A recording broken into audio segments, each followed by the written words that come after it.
Dream homes. Let's see it. Expensive? Given. Huge? Yes. What's new? Gorgeous furniture, gorgeous materials, and without a doubt, there's a view. The light just hits it right. It makes it. But for every building that has that penthouse spot with the best view, there's the other side of that. The budget side. Our side. Welcome to my closet, where we don't discriminate against your income. You do deserve to actually be happy and like your space. We're just gonna have to try a little bit harder than the lucky ass that makes it look all so easy. As much as it would be fun. I'm not suggesting you break down walls or add a massive hole in your street level studio apartment. It's not that kind of video. Instead, and unfortunately, I have some practical tips on how to improve your space, which starts off with actually accepting the hole in your home. However small, poorly positioned, or unthought out its placement may seem, it's probably not going to be growing anytime soon or moving closer to any sun paths. So to get the illusion and the feeling you want in your space, whether that be that you want to feel easy breezy and refreshed, you want your space to be warm and happy, whether you want to feel like you're not being buried alive and want to connect to the outside world, there's other ways. With some savvy design techniques that we can achieve that. But hi, my name is Kyoko. Welcome to my closet. Yeah, that still needs work.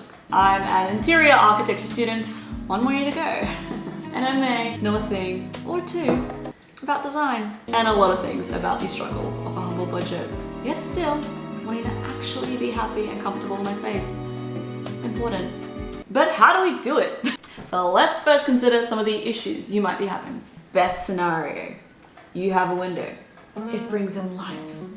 You just want to enhance it. You're not quite happy with your space, but it's not bad. First, ask yourself what you want. If you can't figure that out, look at some images of interiors that make you feel a certain way. Yeah, crack out the Pinterest boards. Do you just want a softer, warmer tint to your space, like the golden hour glow? Do you want to feel fresh, open, and super connected to the outside world? If you can figure this out, then you're going to recognize what's not helping your case in the space. Where does the natural lighting hit in your home and how? Depending on the time of day, lighting can be cooler or warmer.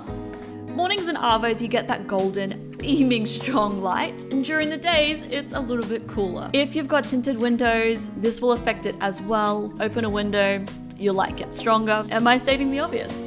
Yes. It's good to start with an understanding of what you're working with to assess whether it's working for you or against you. Also, where is your light hitting?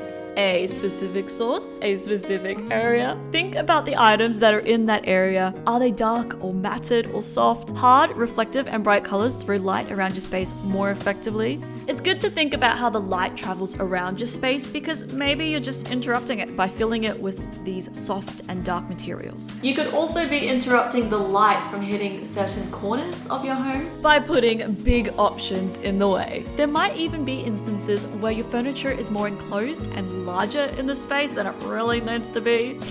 Shelves like this are better than shelves like this if that is one of your problems. Seating and tables with legs as opposed to platforms.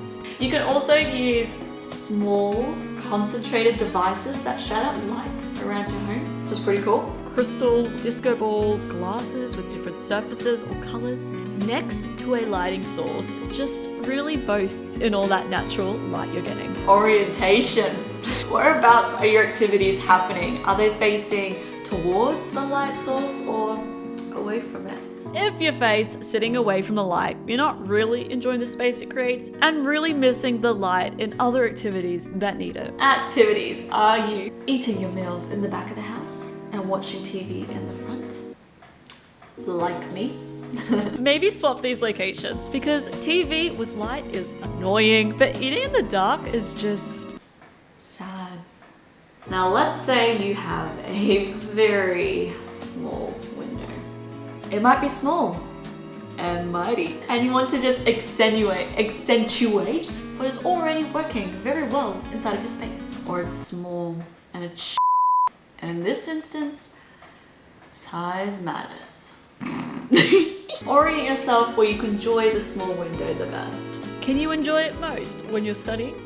Do you like waking up and looking outside to see what the day is like? Where can you put the bed to see it easiest from that point? Give your space a little bit of a hierarchy. Find new ways to enjoy different activities that don't need natural lighting as much. A reading nook can be super cozy with just a warm lamp. You don't need natural lighting and a window in a bathroom or a closet as much because you need privacy. Make those spaces perhaps more ambient, throw in a candle or a warm light. Quick tip, consider the purpose of the window and is it framing something outside? The reason I say this is that architects employ small openings to reveal something and frame it. Perhaps you can see if your window has or creates that same expression, like an art piece on a wall. You might find that it brings a little bit of joy back into your space. And the fact that it's small is somewhat meaningful. Remembering as well that the goal is to enjoy your space. Lighting and windows just help you with that. And good lighting won't make or break your space, it's just what you do with it. Okay, let's just imagine for a second it's worse. Your very small window is facing a wall, or even worse, another building. Oh man. The best scenario is that it's facing trees. If it's a basement, then RIP, you're looking at feet. Been there and done that. But it's not a complete lost cause. Okay, so the first issue then is dealing with the window. Either a privacy or a light issue. It's a bit of a balancing act. Or you just want to let the light in, but you don't want to see what's outside. It's not pretty out there. Deep. Sheer curtains are a no-brainer. Any material that is see-through but obstructs details are perfect. You might be losing that direct light, but not completely. By playing around with textures and color, you'll find that you can get control how the light comes into your space, whether it is golden and warm or a cooler tone. Ambient blinds are also fun and can enhance the space by bringing in the light in an interesting way. If you think about the way you want the light to come in, it can create pretty patterns over your space and shine the light onto a lighter colored surface to give the room a soft glow and also that privacy. Quick tip, curtains don't need to span the entire window. You can choose specific areas you don't want to see and do bring a little joy back into your space, lose some light but gain some cute decorative curtains. You can also use greenery as a screen, and that still gives you that connection to the outside world, but also a level of privacy. I personally love this one. It's also really good to look at nature for your mental health. So if you're living in a city where your space lacks it, add it in there. Or if it's a privacy issue, then just let it do its thing. Let it pour into the space and just orient the room so that it illuminates the space without revealing private elements like your closet, bathroom, or bed. There might even be activities where you want to be able to look outside and you don't care if people see you, like the kitchen or your desk. Or enough Kyoko. The window is just a lost cause. Let's focus on taking the attention away from the lighting source. Not necessarily interrupting it, but focusing on how it can create an ambience in the space that you're really craving. What did you want your space to feel like again? And then bring more of what's lacking.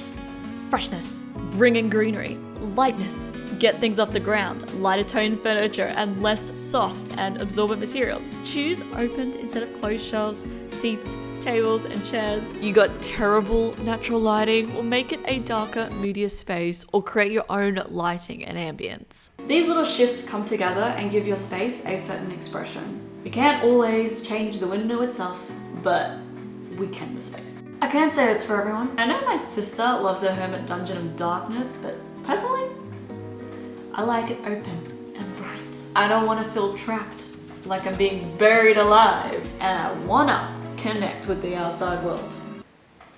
No matter how it might be. Yup, it's a personality thing. But if you're the same, no-brainer, mirrors are great for opening up the space and reflecting light around. But you don't always have to be so on the nose about it. You could just bring in more reflective materials into your home. I'm talking glass, metals, some timbers can have a very glossy reflective finish on them, chrome lamps, you get me. If you're choosing a mirror though, make it a little bit more interesting by having a decorative frame. This is not going to ruin the style of your space either. Your chrome lamp goes hard. I also suggest avoiding too many dark fabrics or anything that's super soft and very absorbent. They will zap the light out of your house. It's not to say that you can't have it, just be intentional about where you put it, how big it is, away from the natural lighting source is better. And consider the furniture arrangement. We really are just messing with everything in your space except for the window and the wall itself. More off the ground, less crowded, less closed off furniture, less clusters. Choose open storage or closed storage. Open can let more light in, but then you've got more visual clutter. Pick your poison. And bring things into your home that make you feel fresh. If looking at a plant or at the color blue makes you feel fresh and less stuffy, that is much easier than breaking a hole in your, or spending 75% of your income. Finally, if all else fails, we just add more lighting. And that's okay too. The perks are that you get more control over it. But hold, before you go to IKEA, consider whether your space needs functional lighting. You want to actually be able to read words in your book. You need to see what your knife is cutting in the kitchen. You need a lamp on your desk so you can study. Those kind of things. These are usually catered for in the build of your home. If not, I'm skeptical of the architect who designed it. Or you have ambient light. This is more of a personal touch. What I feel like you're probably craving most. Not to make assumptions, to feel a certain way in your home. It's a little less tangible, but very impactful. I love a living room with an ambient light at night to make you feel sleepy and tired and relaxed before bed. I also have mood lighting for the bathroom after stressful days, so I feel like I'm at a spa. These are the sort of lights that make you feel a certain way in your space, whether you want it softened, whether you want it cool or warm, whether you want it lighting something in particular or spraying a wall. Figure out what sort of activities you do in your home and how you can make them better with a little bit of mood. It'll help you choose the right lighting. Lighting does play a big role in your space, and most of the time we don't have control over these spaces because we're just renting. We're borrowers. But it's not completely a lost cause because we can add things to these spaces. Work with it to find solutions that make you happy. We might not have a home that looks like this, but we don't need these homes. What we need is quite simple. To feel safe and warm. Maybe a space that reflects us. Maybe a space that feels connected or retreated. Who knows?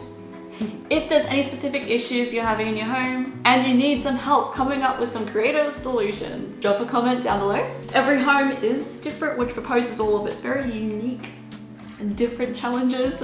Bring it. Let's crack them. But that's it for me. I'll see you all soon. Bye. It's not gonna work. I feel like that was a lot.